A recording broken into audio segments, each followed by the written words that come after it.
everybody! Friends. We're back for another monthly TBR. That's right. But before anything else, we hope you're doing well. That's true. Please, if you have to work, stay safe. Very grateful for what you're doing. Cheers to the frontliners. Yes. And if you get to stay home, hopefully you find something to preoccupy your time. That's right, yeah. Get into a regular work routine if you're still working from home and all that jazz. Kind of like us, we're working from home. Fortunate to be working from home, so wishing and everybody the best. don't forget to wash your hands. That's true, lots of washing. There are several videos that have come out on how best to do that. This is a TBR, and because we're home, we do get a little bit more reading done than normal, or at least I do. I don't know about, well, you get other things done, like playing video games. Anyway, this is going to be mildly ambitious because April, I foresee being home for at least half the month, if not longer. So let's just get started. I have two books that I'm reading with Rachel from Herbology for Friends with Arcs, which is a feature that we both do where we read the same arcs at the same time, talk about our feelings, and then share them on the blog for you guys. So the first of these is going to be 4 Days of You and Me by Miranda Keenley, which I'm very excited about. It's Miranda's newest novel. She is actually the author of the 100 Oaks series. It's basically a book that follows this couple's love story on the same day for 4 years, and I'm really looking forward to seeing how this turns out. I trust that Miranda is going to write us another like swoony, enjoyable, quick contemporary romance read. Speaking of contemporary, we also have More Than Maybe by Erin Han. She's the author of You'd Be Mine, and this story is about two characters who really like each other, but they don't know that the other person likes them back. So one of them is the son of a guy who's in a punk rock band, and he doesn't really want to be in the limelight, but he's more like a podcast type person, and that's what he does. He's still very involved in music, but he prefers to be like an observer as opposed to being in it. And then the other girl, she really wants to be part of the music scene, and so that's sort of how their paths cross, except that they don't know that they have feelings for each other. And I'm looking forward to reading that as well. Other obligations I've got, I am still trying to read a book that someone I know in real life picks for me every month. This month it's my cousin Carbella, who lives in the Philippines, and I made her choose via emoji, and she picked the one that represented Hungry Hearts, which is an anthology of short stories all centered around this place called Hungry Hearts Row, and it's different Asian restaurants on this Hungry Hearts Row and different sorts of stories, and I'm so looking forward to reading that one. I've been excited for it since last year. Don't know why I haven't read it yet, but now I will. With Rachel and also with Kristen from Super Space Chick, we're reading The Harp of Kings by Juliet Marillier, which is her standalone release from late last year.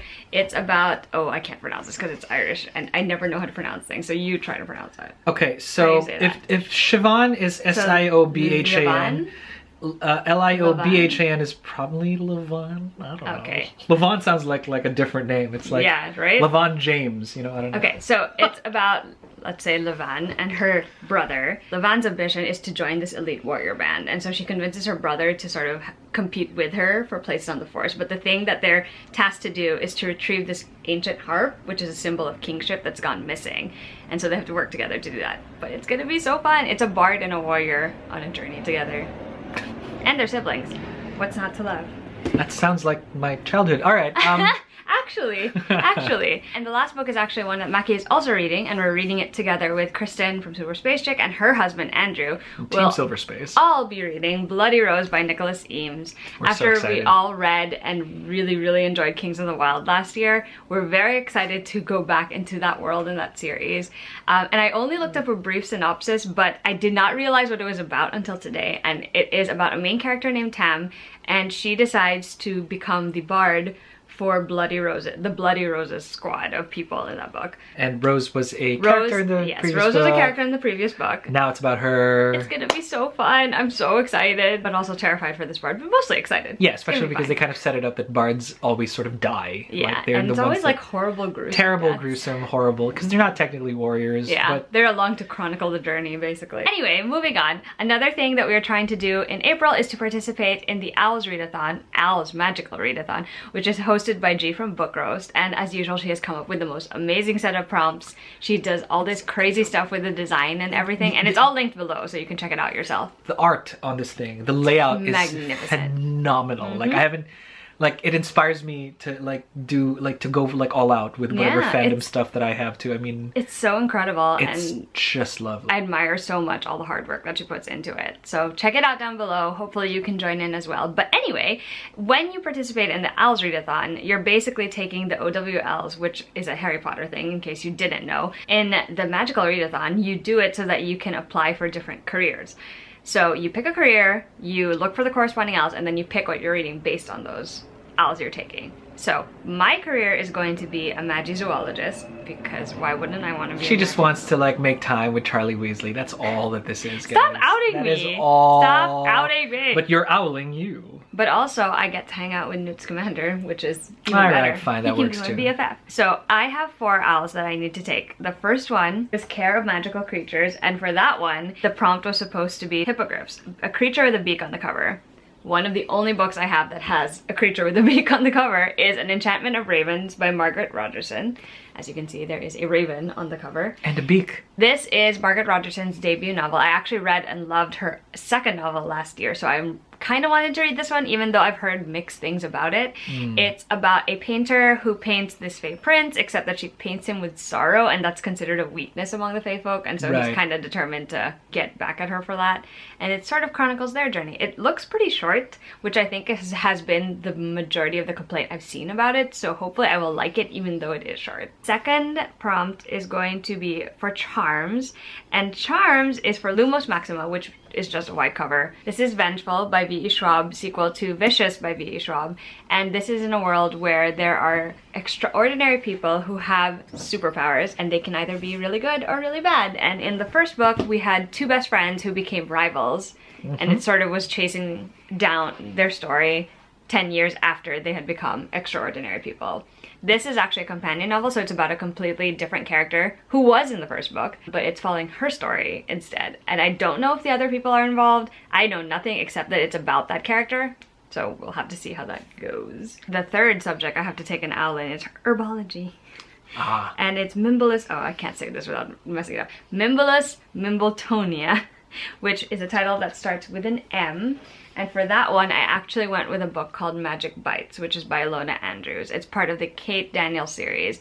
And it is basically this post-apocalyptic world where magic has returned, and it's set in Atlanta, and it follows a character named Kate Daniels. Her guardian is killed, and so she has to decide if she's going to be part of the hunters or the hunted. In the story. So it sounds like it's going to be really fun. And the last subject that I need to take an O.W.L.s in is Potions. And for Potions, it's Shrinking Solution, a book under 150 pages. So technically this is not 150 if you're counting all 3 as one book, but I'm not counting all 3 as one book.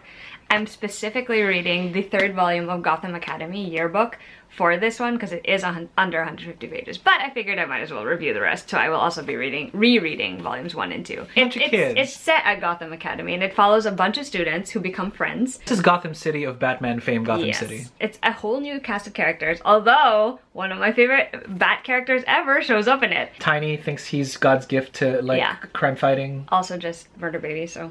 Also, resident murder baby of the Wayne family. I'm really excited to finish this. That's actually the end of this. Soon to be an older brother. Anyway. Oh my god, stop! Murder baby older. You know he's gonna be a murder baby older. I don't know. I don't know how he feels about that. But yeah, those are all the books I have to read for my O.W.L.s in order to become a magizoologist. I am going to be a curse breaker because that sounds pretty cool. As a curse breaker, I have to grab Ancient Runes, Arithmancy, Charms, Defense Against the Dark Arts, Potions, and Transfiguration, and what that actually means. So let's start with Ancient Runes. A heart rune. There's got to be a heart on the cover or the title. So I decided to go with a girl with the dragon heart. This is actually like a second book. I think there's a girl with like the chocolate dragon or something like that in the prior thing. So I don't know if this is going to translate without me reading the other stuff, but that's what Wikipedia's for. I've done that before. That's kind of fine.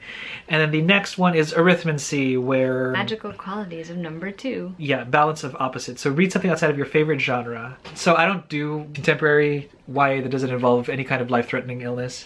That's true. Sicklet for some of you who have been paying attention. I recently just learned what that term is. But this is called All the Feels by Danica Stone. It's about a girl who's like a super fangirl. She's in college, and somebody kills off a character that she loves from her favorite TV series. I can relate, man. And she launches a petition, kind of like in the time-honored tradition of don't cancel Star Trek, in that, in that vein. Fights for your fandom rights. Yeah, she just Deal.